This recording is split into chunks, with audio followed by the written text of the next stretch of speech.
It's my feel-good breakfast show. Welcome back, everybody, to your Feel Good Breakfast Show. It's time to meet our performer for the day. The magical voice behind African Dream really graces the Expresso studios once again for a sit-down interview and a slew of stunning performances. I'm talking about the gracious, talented and timeless vocalist Vicky Sampson is here. But before we sit down with her, let's take a listen to her arresting vocals. This isn't enough. I want more than this. God knows I've tried, gave you more than my best. This isn't enough. I need so much more. See me walk out the door. This isn't enough.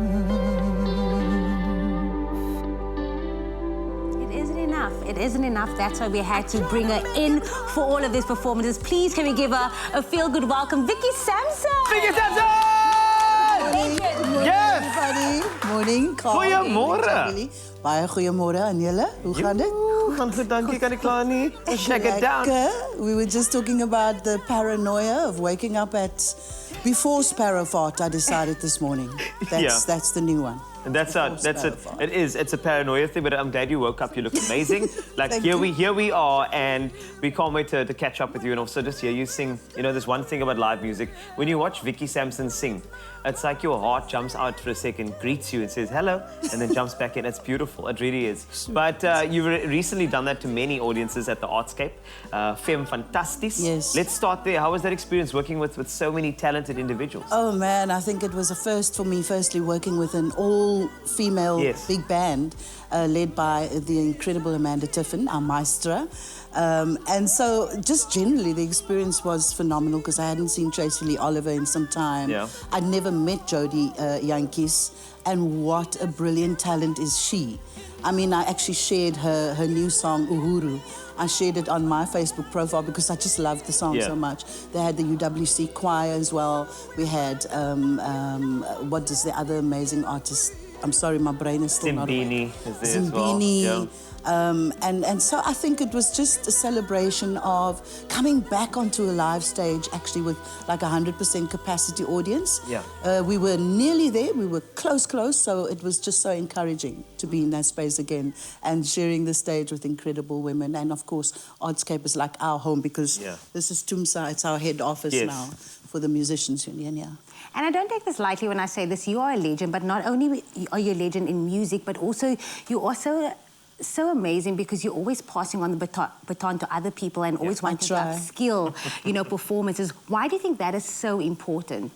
Well, you know what? I think we come from a culture and a history in this country where the music and creative industry, we've actually had to take a back seat for decades when you look at America and how far America has progressed. If you go way back to like the 70s, 80s, they had the Fame Academy. And so this is part of Tumsa's mandate and work. That was our long-term goal, that within the next 2-3 years, we will be establishing 5 academies nationally, with 2 in Gauteng, obviously, because that's such a big province.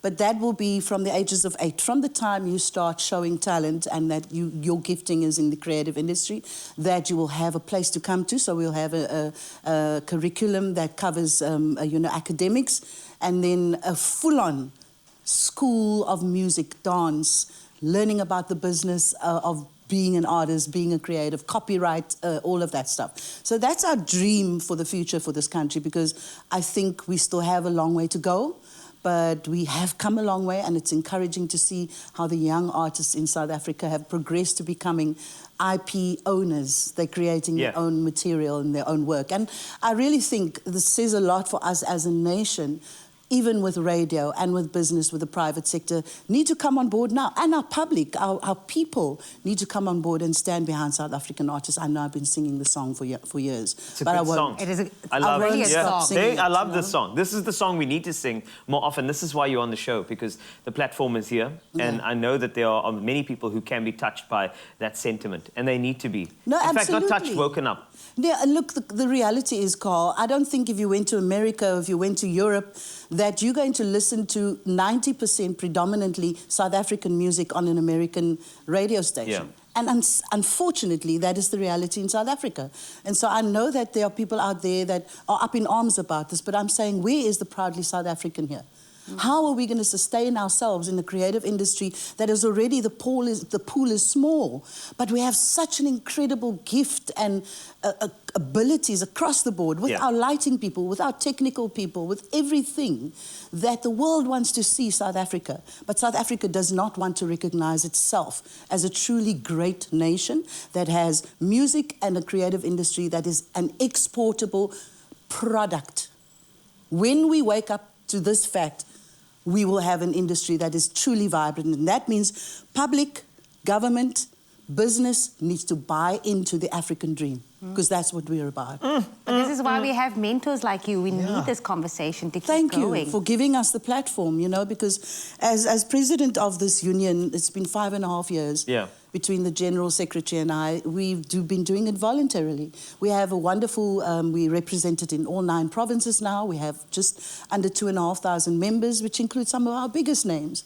And our provincial secretaries nationally have been incredible. They've come alongside us now, so we've had that support. But it's been hard work to get the buy-in of musicians even, because musicians have been feeling so let down and promises. But we at NEDLAC level, engaging with part of the President's master plan for the entire creative industry. There's a blueprint that is now it's a white paper at this moment, and we're waiting for that to be approved so that we can become a bill for the creative industry. So all of us are going to be affected by this.